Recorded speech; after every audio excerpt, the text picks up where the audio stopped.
कुछ नहीं छिपेगा, सब दिखेगा साफ साफ। न्यूज अड्डा सिर्फ IBC 24 @YouTube पर। नमस्कार, मैं हूं वरुण। आप देख रहे हैं IBC 24 और खबर बेबाक।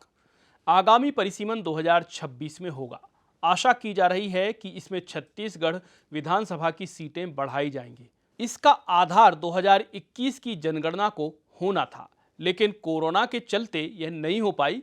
सेंसस कैलकुलेटिव रिपोर्ट के मुताबिक 2026 में छत्तीसगढ़ की कुल आबादी 3 करोड़ हो जाएगी। इनमें 2.5 करोड़ मतदाता होंगे, यानी छत्तीसगढ़ की 90 विधानसभा सीटों में औसत 2,77,000 मतदाता और 3,33,000 आबादी होगी। 2018 के मुताबिक छत्तीसगढ़ में प्रति विधानसभा आबादी 3,03,000 और मतदाताओं की संख्या 2,05,000 है।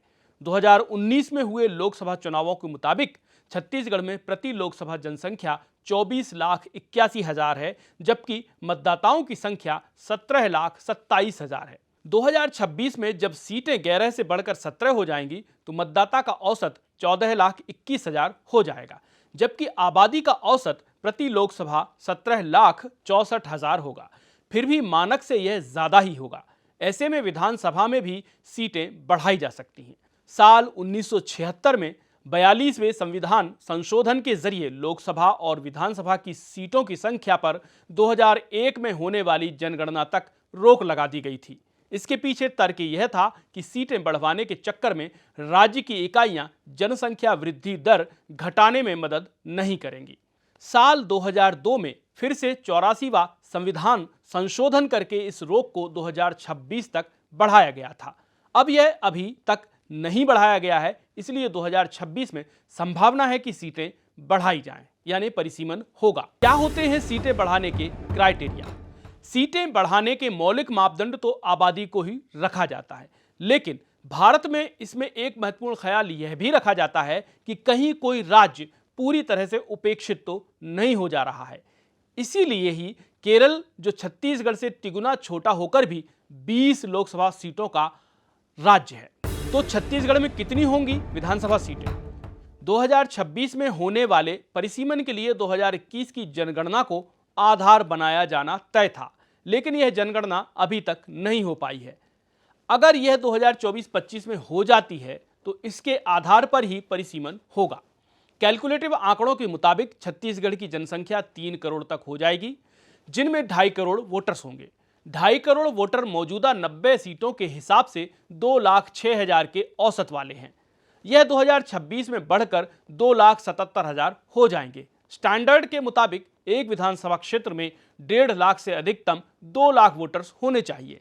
अगर इसे 2 लाख वोटर्स के औसत पर भी लाना होगा तो 2.5 करोड़ मतदाताओं के लिए छत्तीसगढ़ में 130 से लेकर के 140 विधानसभा क्षेत्र होने चाहिए।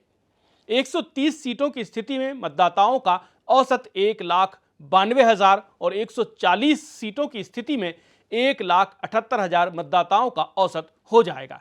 यह भी आदर्श स्थिति तो नहीं होगी, लेकिन मौजूदा स्थिति से बेहतर होगी, यानी बढ़ जाएंगी 40 से 50 सीटें।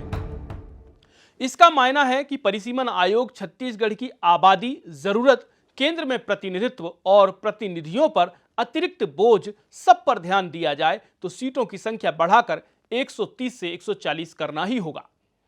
फिलवक्त इसे लेकर कोई ऑफिशियल स्टेटमेंट नहीं है, लेकिन परिसीमन की कवायद के नजदीक आते ही एक स्टैंडर्ड बनाया जाएगा। निर्वाचन से जुड़े अफसरों के मुताबिक संभव है 2029 के छत्तीसगढ़ विधानसभा चुनाव बढ़ी हुई सीटों के साथ हों। कौन सी सीटें बढ़ेंगी? अब सवाल यह है कि कौन सी सीटें बढ़ेंगी। इसका जवाब बहुत कठिन है, क्योंकि यह तब के राजनीतिक, सामाजिक, जनसंख्या अनुपात पर निर्भर करेगा। जैसे कि जिले की जनसंख्या के आधार पर तय होगा कि वहां कितनी सीटें बनाई जाएं और कौन सी बनाई जाएं। प्रदेश भर की आबादी का संतुलन बनाते हुए ऐसी सीटों को बनाया जाएगा जिनमें समान रूप से भौगोलिक और आबादी का प्रतिनिधित्व शामिल हो सके। इस वीकली सुपर स्टोरी में इतना ही। फिर मिलते हैं नई और अलग विश्लेषणात्मक खबरों के साथ। आप बने रहिए मेरे यानी वरुण के साथ। बहुत बहुत शुक्रिया। नमस्कार। कुछ नहीं छिपेगा, सब दिखेगा साफ साफ। न्यूज अड्डा सिर्फ IBC 24 @ YouTube पर।